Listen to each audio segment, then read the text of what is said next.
This presentation highlights the necessary steps for creating a successful and sustainable clinically integrated network.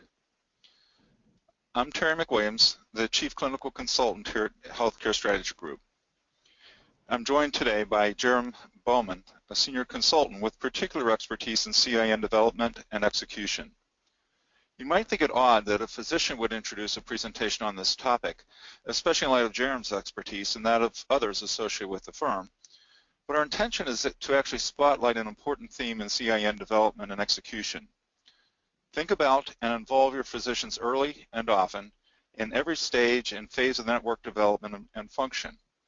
So in introducing the topic, we're hoping that you'll catch the connection between involving physicians early and often in your project and involving a physician early and often in our presentation.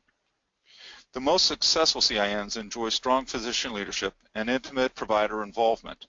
Engage your physicians from the outset and your likelihood of successful outcomes skyrocket.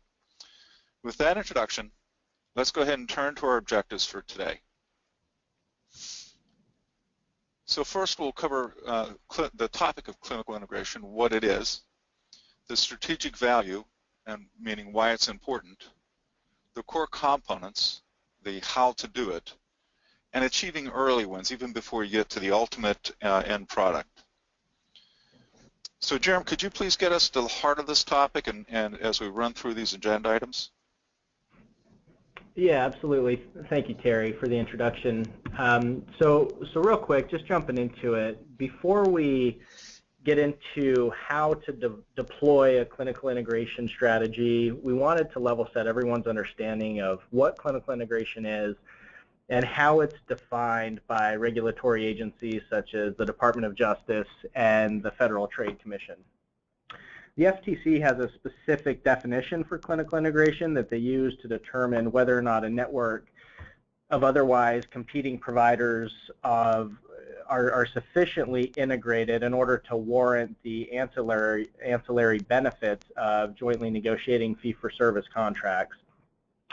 The way they define this is through an active and ongoing program to evaluate and modify practice patterns by the network's physician participants and create a high degree of interdependence and cooperation among the physicians to control costs and ensure quality.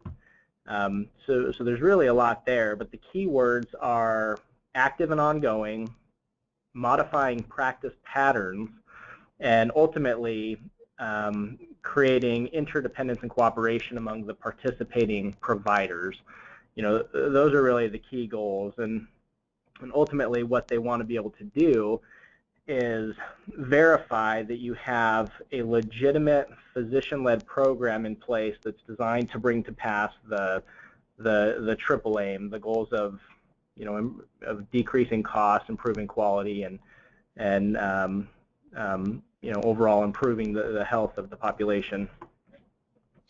And so, Jerem, can I just interject? You know, so even looking at the definition there, you know, we would challenge anybody to think that you could do this without the heavy engagement of your provider network. So, you know, even in the definition, the emphasis is on, you know, the provider network. So sorry about that. That's right. No, that's correct. Thanks for that point of clarification. And you know, I guess one thing to make sure and hit on toward the bottom there, the passing the sniff test. So this is really what the FTC will look at in determining whether or not a network is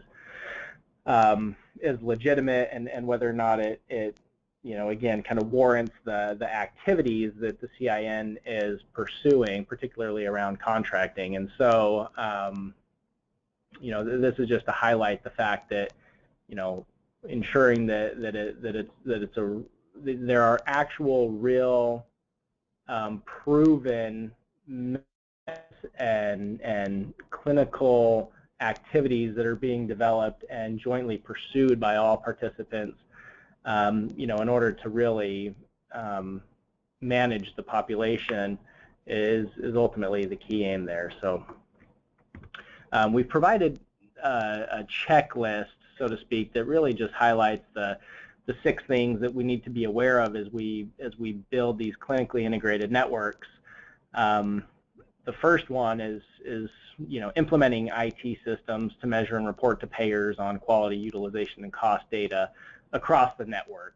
So again, that looks across all sites of care, all providers employed, independent, post-acute providers, whomever else might be part of the network. And we're going to actually get into the IT conversation a little bit later in greater detail. Another item is developing and implementing clinical protocols and guidelines. Third, regularly evaluating both individual participants and the network's aggregate performance. This is a very important one because we've seen rulings and statements by the FTC that say your program has to have teeth in it. I mean, it has to be a legitimate program that quite frankly will kick providers out of the network that aren't meeting minimum performance standards and thresholds that have been adopted and put in place by the network. And so, over time, as the network is able to deploy their IT systems and determine what their measures are that they're going to be evaluating, and actually get in a position where they can measure the network's aggregate performance, but then also be able to judge clinical performance at the provider level, they've got to have very clear policies in place that say, this is the acceptable level of performance. If you're not there, here are the actions we're going to take as an organization to kind of mentor and coach these providers up to where they ought to be. But if that fails, the alternative is we've got to actually get them out of the network, because the ultimate goal of this thing is to create an integrated network of high-performing providers, and it really does create that culture of providers that are striving to excel clinically and do that. So just a kind of a best practice and key point to keep in mind as we go throughout this. Managing utilization within the network, that's a critical piece of this as well. I mean, as we start to take risk and begin to be financially responsible for a defined panel of patients, you want to ensure that you've put policies and processes in place to actually monitor and then manage where the flow of those patients, where they're going, and that sort of thing. Investing significant capital, in the purchase of your data systems and other tools and population health management type programs that you're going to need to develop and implement is a critical part of this. And that's an investment of capital on everyone's part. That's not just the hospital fronting all of the money or bearing all of the expense.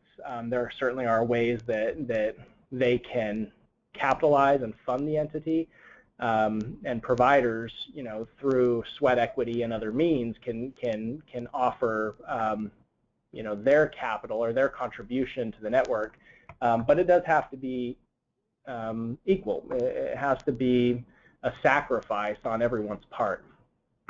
And then, of course, as Dr. McWilliams mentioned,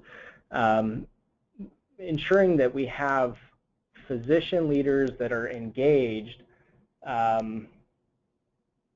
throughout the process is of the utmost importance. And this really stems from the very beginning, and ensuring that we have the right organizational structure and governance structure in place to facilitate their active engagement and participation. So clinically integrated networks offer 5 distinct advantages for managing all things related to value-based care.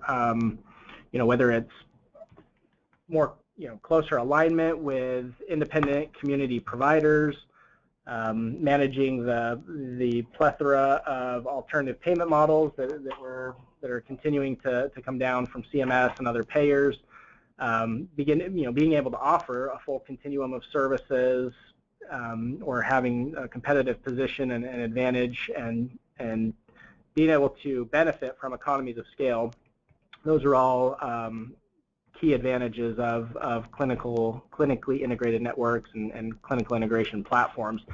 In terms of the first one, just going through them real quick, the CIN really offers a great alternative to physician employment. It's simply not prudent to employ all docs. Not all providers want to be employed, and not all health systems can feasibly employ them all, and it doesn't always make sense. So there needs to be an alternative method for collaborating with and aligning with these providers in a meaningful way, and the CIN certainly provides that structure. In terms of alternative payment models, we're seeing a number of alternative payment models that are coming down from seemingly every direction, and a lot of this is being driven by CMS, of course, and CMS has a goal to tie 50% of all Medicare fee-for-service payments to alternative payment models, or those payments to be in an alternative payment model by 2018, which is a very aggressive goal that they're getting closer and closer to each and every day by introducing programs like the Comprehensive Care for Joint Replacement, the Next Generation ACO, those types of programs, and certainly with MACRA and MIPS under the with the new through the SGR fix for physician payments. That certainly makes the participation in these alternative payment models more compelling, and so the CIN is a great way to organize all of that activity and be able to manage it under a common infrastructure that has all the right stakeholders at the table, as well as the right mix of providers to be able to manage these arrangements. So number three, rolling out a population health management and care coordination effort across the entire care continuum, when trying to manage, is critical when trying to manage the total cost of care. And so ensuring that, through the CIN, we have the right breadth of specialties that we're able to offer, and ensuring that matches up with, again, the contracting strategy that we plan on pursuing is a great advantage. And then enhancing your competitive position in terms of maintaining your negotiating leverage with payers who are becoming bigger and more aggressive with how they are ratcheting down fee-for-service and introducing some of these risk-based, more value-based type payment arrangements. But then also, being able to fend off competitors and secure your market share and really capture and manage an adequate number of attributed lives is really going to be the name of the game in the future, and that's what the CIN affords you to do. And then finally, economies of scale. There's simply no alternative. We're going to have to invest in population health management programs and infrastructure. So why not band together with strategic partners and jointly make that investment to ease the financial burden on everyone, is kind of the thinking there. So Jeremy, in that whole spectrum, though, a lot of that's about building relationships or cementing relationships, isn't it? So even as you're working toward your ultimate end, you can be building relationships you hadn't had before, especially when we talk the continuum and the gap often between acute care providers and the post-acute realm. So you have the opportunity to work on all those things as you're getting toward your end game, and those relationships will be huge. So the more that you can cement those as you work toward your ultimate end, the better off you're going to be. Yeah, and one of the, I'm glad you brought that up, because one of the 8 core elements that we're about to go over, structure and governance, I'll make sure and circle back to that and hit on that a little bit more, but just the importance of, deploying setting the entity up from the get-go to be a very collaborative, consensus-driven organization is essential to, again, really cement those relationships and, because for the first little while, quite honestly, when we're coming together, depending on the dynamics in the market and the history there, some of the level of trust may or may not be there, and so really working to build on that and overcome that is a huge advantage that CINs offer if they're set up and structured right from the beginning. So the 8 core components, this graphical representation of the 8 core elements, this is a graphical representation of the 8 core elements that we believe are absolutely essential to building a sustainable clinical integration platform that's capable of, again, executing the 5 advantages that we just talked about, but in particular, managing an array of alternative payment models and care delivery models, and also achieving enhanced physician alignment and collaboration in this new era of value-based care. So the way we're going to go through these, we're going to start with vision and culture, because really the way we went about designing this graphical representation was, vision and culture has to happen first in order to really lay the groundwork to begin pursuing this strategy. Then we're going to talk about structure and governance, an engaged provider network, and then 2 key organizational pillars of financial alignment and data systems.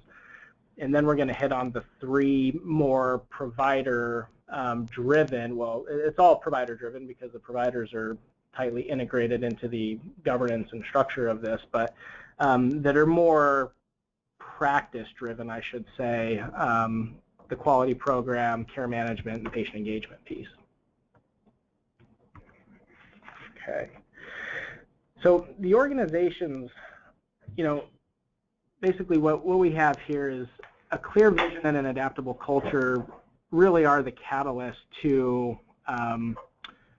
set forth the change and build a foundation to begin pursuing population health management in general. The organization's leadership has to stare the facts in the face and accept, 1, that the old way of doing business is not going to ensure their long-term viability, and 2, the transition to value is happening and really has been happening and will continue to happen whether or not you choose to participate. And 3, the transformation is not going to be easy. It's going to require a lot of time and a lot of effort and a very strong dedication and commitment to driving the type of transformation that's going to be necessary.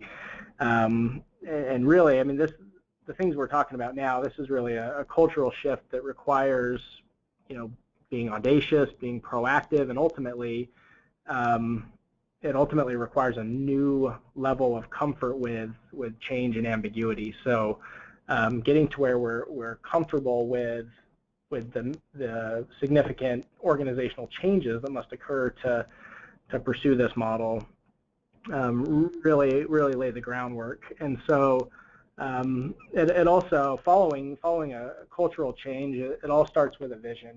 We really firmly believe that you've got to get the right team on board, get the right providers at the table, the right partners at the table, I should say, and from there sketch out what it is you intend this new venture to do.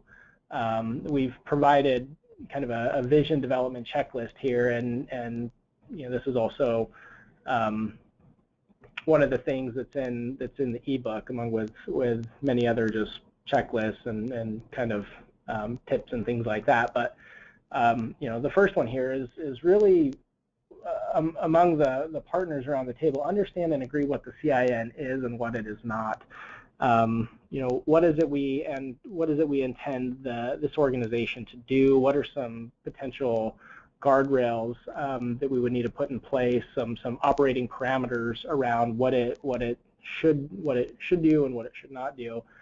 And then in terms of the second one, being able to clarify why the creation of the CIN is necessary, really helps drill down the key message, and what it is and how it is that this new entity and organization or new collaboration will be communicated to all stakeholders across the spectrum. How will it be, communicated to patients, to other providers, to competing hospitals and health systems, and to payers, to employers. So really be able to identify, what is it we intend this organization to do, and how is it going to take us to the next level and build upon the strengths we have, but really be able to propel us into the next generation of healthcare. And then, of course, taking time to really define the high-level goals and objectives, modeling out kind of what the entity will look like from a operating, governance, financial standpoint over the next several years is important as well. So structure and governance, this is one of those things that, as I'd mentioned a minute ago in response to Terry's question, we have to set this up right from the get-go, and there's really three key considerations that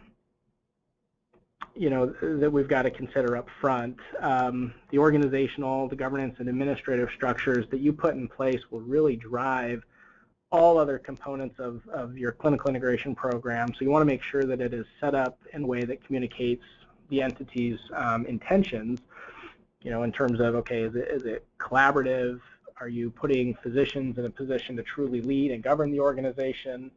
All of those types of things and how it's viewed are going to determine your success in going out and trying to sign up your provider network.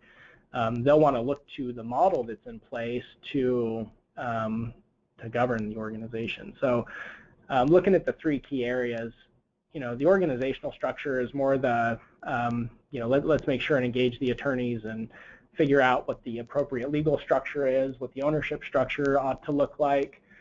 In general, I know an LLC is a very typical model for this because it's a very easily established legal structure, and it can generally be treated as a pass-through from a tax standpoint. So that's a pretty common legal structure for these types of arrangements. But really being methodical about how do we want to position ourselves? Do we want to allow for potential partners to join the entity as a member, an owner at some point down the road, and do we want to have that type of flexibility? What are the reserved powers that the sponsoring entity or the owners want to ensure that they retain control over? And then, of course, the tax status. And so in terms of the governance model, there's so much to think through with the governance model. This includes everything from the board representation, what are the voting rights, what percentage of the network's members are going to occupy the board. So how much of the board will the hospital occupy versus the independent physician group versus the employee physician group, and there's a million different ways to skin that cat. So making sure that we just put an emphasis on that and really ensure that we have time dedicated up front to think through all those things is critical.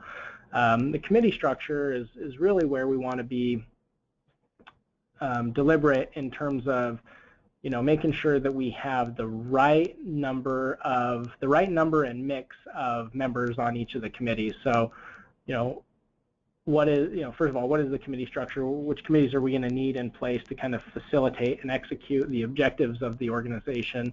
And then we have an example committee structure down there at the bottom of the slide.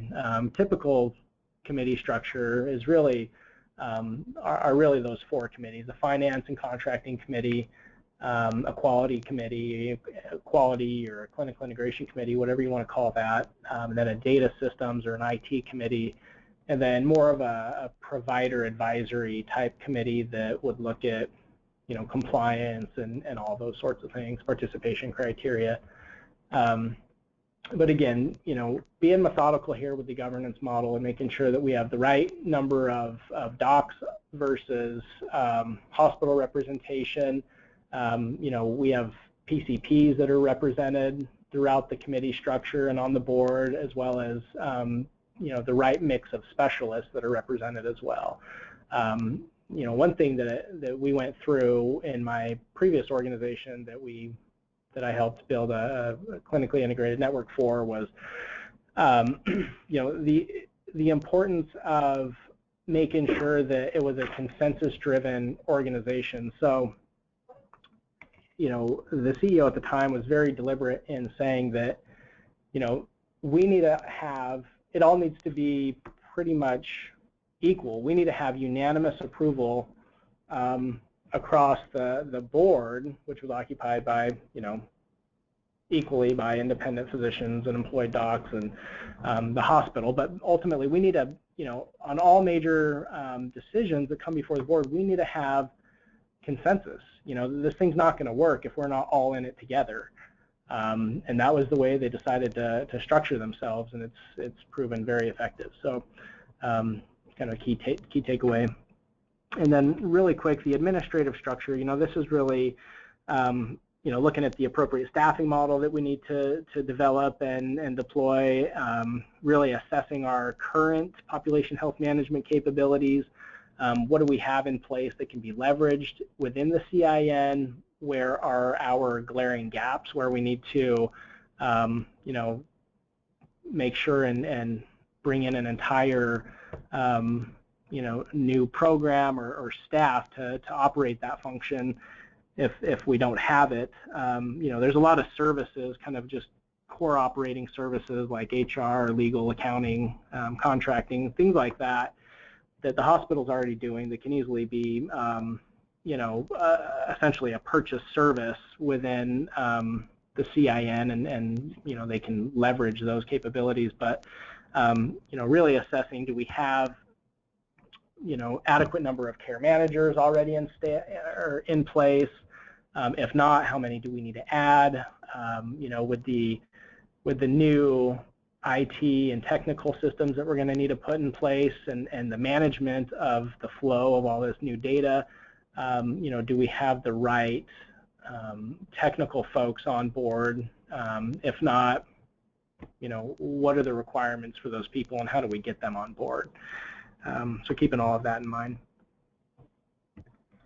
All right, and then the financial alignment piece really gets at ensuring that we align the economic incentives of participating providers in the hospital so that we have everyone, pursuing the same goals. It doesn't work if, the hospital's solely being paid still on fee-for-service and the providers are, in the majority of the alternative payment models. It has to be applied consistently, and we all have to be held to the same outcomes and objectives ultimately. And so this alternative payment models illustration just illustrates what some of the the degrees of financial risk from fee-for-service being obviously no risk at all. It's just flat. I conduct a service. I want to get paid for it. To a full capitation model where we receive an annual or a per member per month fee per beneficiary that we have assigned to us, and it covers all services, and we've got to manage that individual's care entirely. So there's an array of models that happen between the fee-for-service and the full capitation that the CIN will likely engage in a variety of them throughout its continuum, but ultimately, the goal will be to get to where, once we have sufficient systems in place and we feel comfortable managing population health, where we actually are, going out and trying to capture as much of that premium dollar as possible by taking full risk. That'll ultimately be an area where some of the more sophisticated CINs evolve to. But it is a process of evolution. It's not something that happens quickly or overnight. So we just want to make you aware of what some of these models are and when, which models have downside risk and which ones don't. And another piece of the, obviously the financial alignment discussion is the funds flow or incentive distribution conversation, which, basically says, okay, we have these, the CIN is receiving money or maybe a penalty perhaps, from these alternative payment models that we've engaged in. So how do we distribute those funds to our network? And likewise, if the CIN is penalized for not meeting budget or whatever the case may be in any one of these alternative payment models, how do we hold the network responsible for paying back whatever losses are incurred? And so, a couple things to think through with the funds flow example that we've provided here is, so when the money or not comes into the CIN, the first thing to think through is really, what types of retained earnings do we need to hold within the organization for, to cover operating expenses, to cover future strategic investments or future anticipated losses from some of these risk contracts. Once we've decided that, there's a pool of money that's either left over or there's a deficit that's left over. But assuming there's a pool of money, how do we begin to distribute that to the hospital and the physicians in an equitable way? And we can tell you that there really is no right answer for that, and there's no clear guidance from any regulatory agency that says you have to, give X amount to the hospitals or X amount of your surplus to the providers. It just has to be defensible. You have to be able to justify why you gave 30% of your surplus to the hospital and 70% to the docs. But there's varying opinions. Obviously, the hospital and the physicians will each have their own opinion as to, why they should receive a higher percentage of the gains. And so, from the hospital standpoint, they bear a much higher percentage of the startup costs more oftentimes than not. They bear a higher level of risk for funding the entity or capitalizing it. And the physicians, though, justifiably so, they're of the opinion in general that, we're in a position to actually manage the care and reduce a greater portion of the total cost of care, and so we feel we should be compensated for that. And really, if the organization is successful, it'll be due to the providers and their efforts and their ability to transform care. And so all of those things will have to be thought through and will have to be considered when developing your incentive distribution methodology.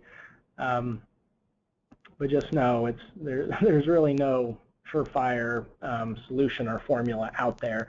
And after you get past the initial distribution of what percentage to the docs and what percentage to the hospital, the conversation within the physician pool of funds really becomes, okay, how much do we put to funding the PCP pool versus the specialist pool, and those sorts of things. But prior to this, this is where your measures, which Dr. McWilliams is going to talk about, your organizational measures and how the organization will gauge and determine success will have to be baked into this formula so that we can allocate or so that we can distribute funds to providers based on how well they perform on a set of measures and criteria that are deemed important by the governance of this organization. One thing to keep in mind here certainly is that when it gets down to it, you're likely going to have employed and independent specialists and PCPs in your network. but the FTC is very clear about keeping it consistent. However you want to hold providers accountable for losses or make a distribution to them from the gains, however the formula works out, it has to be applied consistently across employed and independent providers. There can't be any favoritism toward employed providers because they're simply employed. It has to be a methodology that's rolled out consistently. Jeremy, if I could just interject, even though it's not set in the distribution, say between hospital and physician membership, if we look where CMS is going with their bundled payment model, they're looking at you really need to justify if you're going to be much different than a 50-50 split, especially if the hospital has more real financial investment in the program and the physicians have sweat equity. So even though there's not, I mean, we can gather some glimpse from how they're looking at other models, and I've just figured I'd throw that out there. Mm-hmm. Yeah, that's an important takeaway.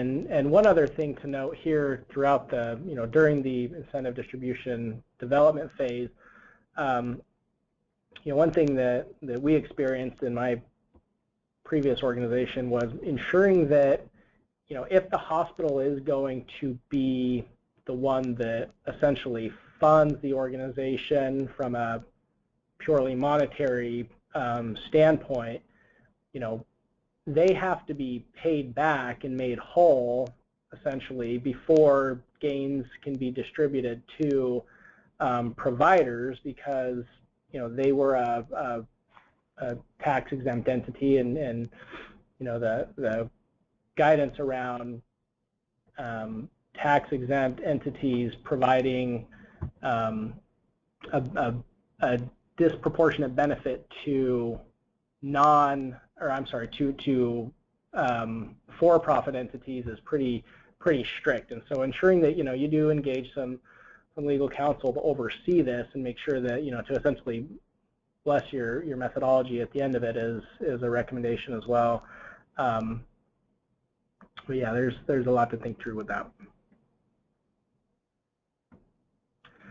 Alrighty, so moving along, getting into the data systems and IT piece of this, there's really, well, first of all, I mean, without the exchange of data, none of this would really be possible. I mean, changing, practice patterns and improving care and reducing costs, all these things that we're attempting to do under value-based care, wouldn't it be possible if we didn't have data to know where and how. So there's three primary things that a CIN needs to focus on from a data and an IT perspective.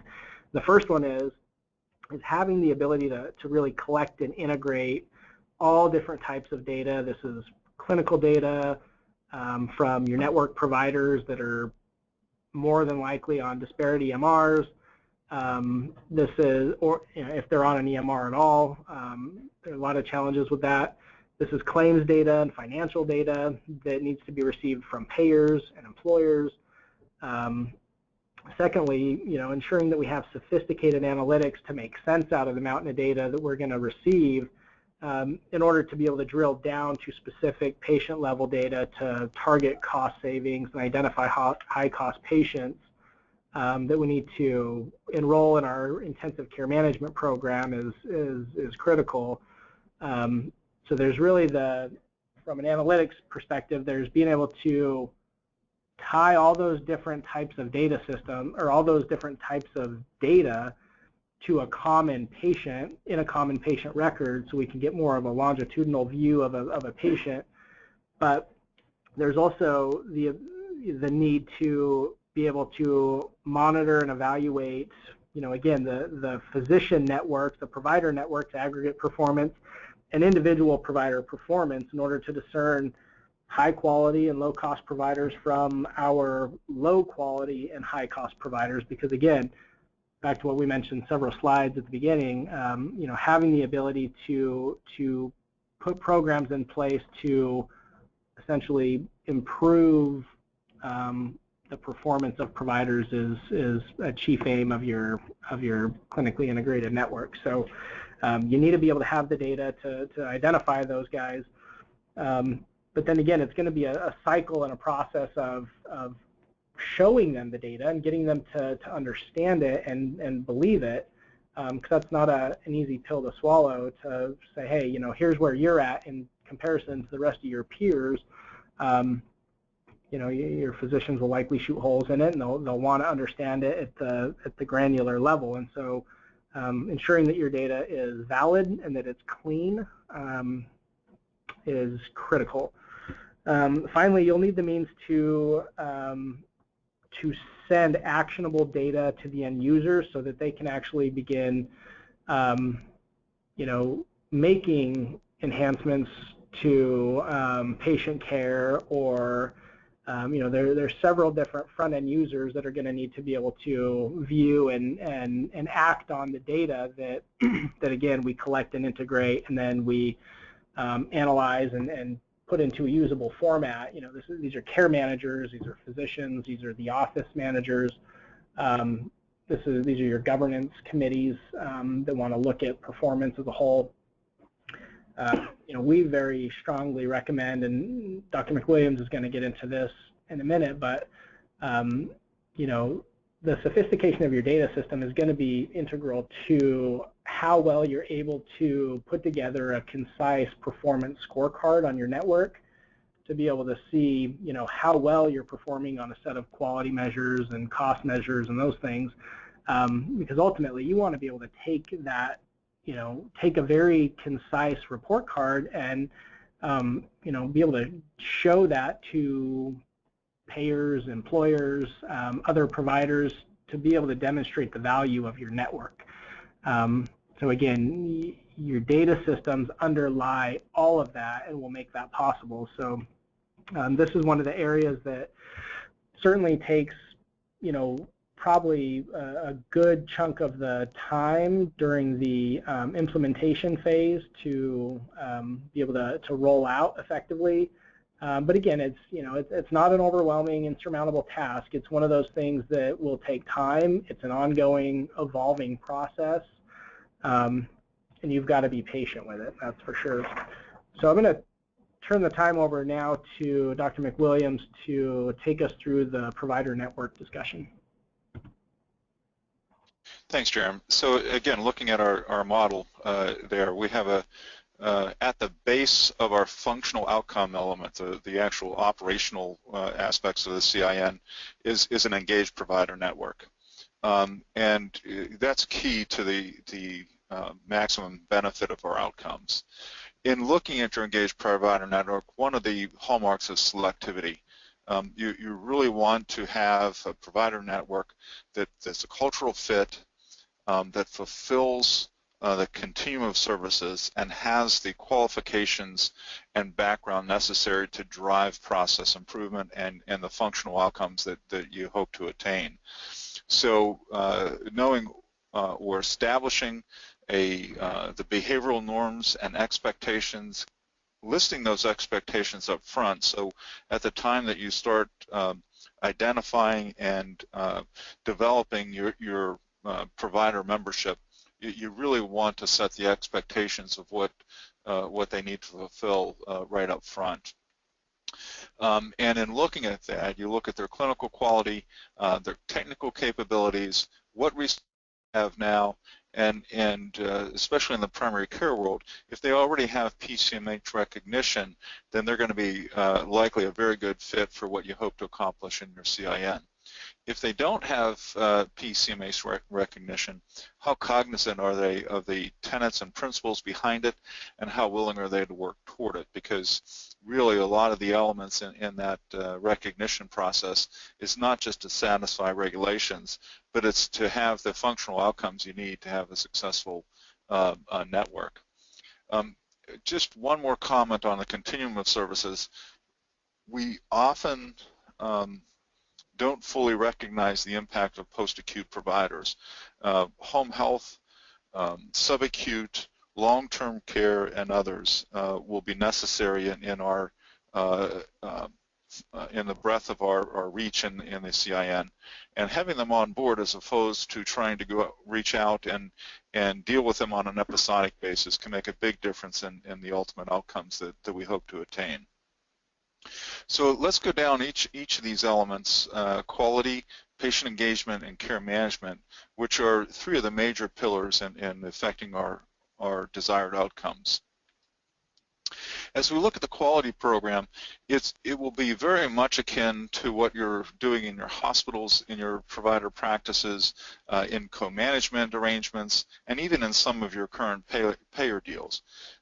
You look at what measures and metrics you want to involve, measure, improve, and sustain in showing that you're coming up with a quality program that's required in the basic definition of clinically integrated networks.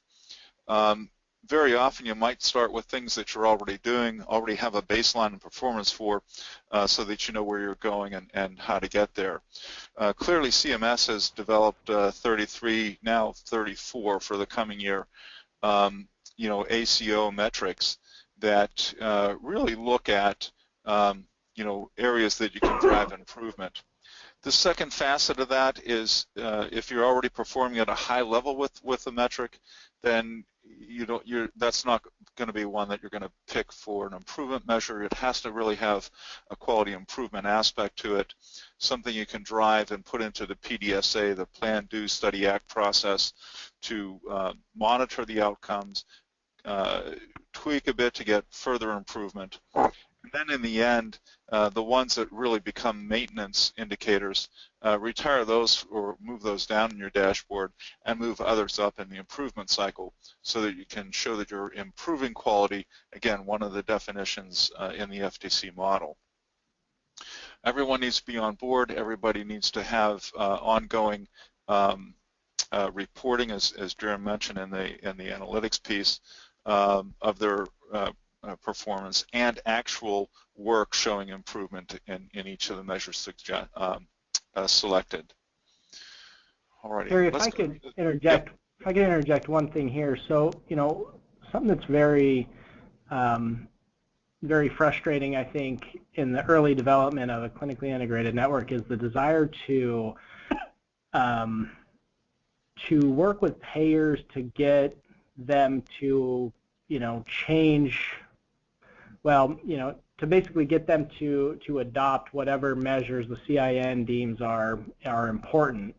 Because a lot of times, you'll have, you may have a shared savings contract with Humana that has, a certain list of quality measures. You might have a bundled payment with a different, with CMS or with a different commercial payer, that'll have certain measures, or another shared savings contract with a different, commercial payer, or be in the MSSP ACO that has, the 34 ACO measures, but they may or may not always sync up. And so what you end up doing a lot of times is building your dashboard and kind of, adopting at face value what measures are in your payer contracts, because you've got to pay attention to those because they've got real dollars associated to the performance of the network based on those measures. And a lot of times under those, risk-sharing arrangements, or risk and shared savings type contracts, you're not eligible for any gains until you've met a minimum threshold, performance threshold on a certain set of defined measures. And so, it's important to not forget about those. You want to include those, especially the ones that have significant dollars associated with them, or that are, kind of a gatekeeper to being able to share in savings. You want to make sure that you're monitoring them and ensuring that the network is, exceeding that minimum threshold imposed by the payer. But at the same time, there are measures that may not contracts that that the network, that the providers in the network deem important to just monitor in general from a quality standpoint for the unique population that you're serving. And so working with the payers to develop a more collaborative approach and style to measure selection is of the utmost importance. But then again, making sure that your dashboard is inclusive of payer contract measures, but then also what you deem is important. And Advocate Healthcare up there in Chicago, through their CIN, what they've been able to do over time, again, this takes time. It's not something they were able to come out of the gate doing, but they eventually got to the position where their CIN was so well recognized and so well, so high performing that they essentially tell the payers, these are the measures that we track, these are the measures that are important to us, these are the measures that, these are the only measures we're going to focus on, you need to adopt those. Those will become the basis of whatever contract we end up signing with you, payer. Again, a small CIN that's just getting started likely won't have that kind of pull, but that is possible, and that certainly simplifies things to an extent. So. Yeah, so working toward alignment in all of those areas is key. Again, you want everybody pulling in the same direction. The providers, the organizational unit of the CIN, and the payer that you're working with, so that make sure everybody's on the same page, moving in the same direction. All right. And another of the firm pillars required for optimal CIN function and outcome is care management. Care management can span the continuum, but the focal point in a lot of the financial outcomes and quality outcomes related to the CINs tend to be managing the high-risk patients. We can call them high-risk or high utilizers, but these are the individuals with multiple comorbid conditions that tend to utilize the higher cost resources in healthcare, such as emergency department and inpatient hospitalization, as well as coming in and out of the subacute realm. And so identifying these individuals, an electronic health record helps somewhat, but sometimes you need greater data analytic capabilities. Working within the practices and across practices to manage the care of these individuals become very significant. Staffing models vary between a decentralized approach and a centralized approach. Very often in getting started, it might need to be in a centralized manner to make it the most more cost-effective for the organization. But no matter what model you introduce, getting down and getting very intimate patient engagement in processes is key. And sometimes this can involve a significant change in approach from the provider standpoint, and getting to the elements of patient engagement, which we'll talk to in just a minute. And then finally, again, just a quick overview, but finally working on transitions between care settings, because what we find more and more is this is where the highest variability occurs. This is where the greatest risk of things falling through the cracks arise, and in the transitions, very often we get into missed care, so errors of omission and commission come out in that element, but also redundant care, repeating things that aren't necessary. And so very often the care management process will work on bridging between care settings so that we can maximize the patient's outcomes and minimize the risk of variability and error. Alrighty. So I think the next starts moving us into the absolutes of patient engagement and patient-centeredness, starting with communication. And actually, this is one of the things I just mentioned, in that the engagement process, very often patients will nod in agreement, and we think we're communicating on a good basis. We think our patient education process is working well, and then we find out that not so much. Somehow we weren't on the same page. Somehow we weren't moving in the same direction. One of the elements that's commonly advocated to make sure we're on the same page is not just looking for agreement or the nodding approval, but doing the repeat back technique, so the patient actually tells you what they understand. our agreement to be. One of the next elements is understanding the patient and their own environment, and it gets back to that nodding approval. And even if they can repeat back that they understand, they may have no intention of doing or no capability of doing what they just agreed to. And so, you know, just because they know, just because they agree, doesn't mean it'll get done if they cannot follow through or don't intend to follow through. So it becomes a very dynamic thing of not just saying, here's what we need to do, but what are you willing to do in this process? And that's incorporating their preferences, their willingness, and their desire and capability to actually do what it is that we just communicated and agreed to. And that allows us then to get into the barrier mitigation. Sometimes we think we know what the barriers might be, but oftentimes we have no idea. And this is a key component. You know, one of the early aha moments in some of the congestive heart failure programs, where we talk about daily weights and you know, tracking daily weights. If the patient doesn't have a scale, it's going to be very difficult for them to do anything about their daily weight. They don't know what it is. They don't know what it will be, and so, you know, getting down to that level of barriers, and this often then links back to that whole care management process.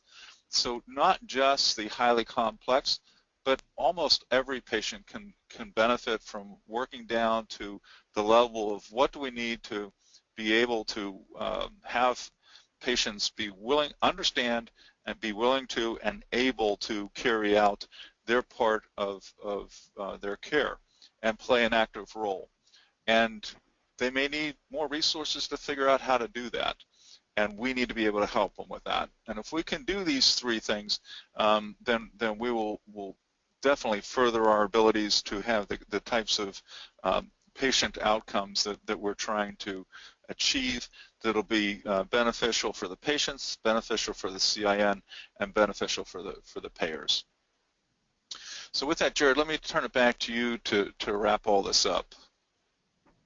Awesome. Thanks, Terry. So, you know, one thing that we come across very often in these engagements is kind of a common misconception that there's not a lot that we can do until we've gone through and you know, checked off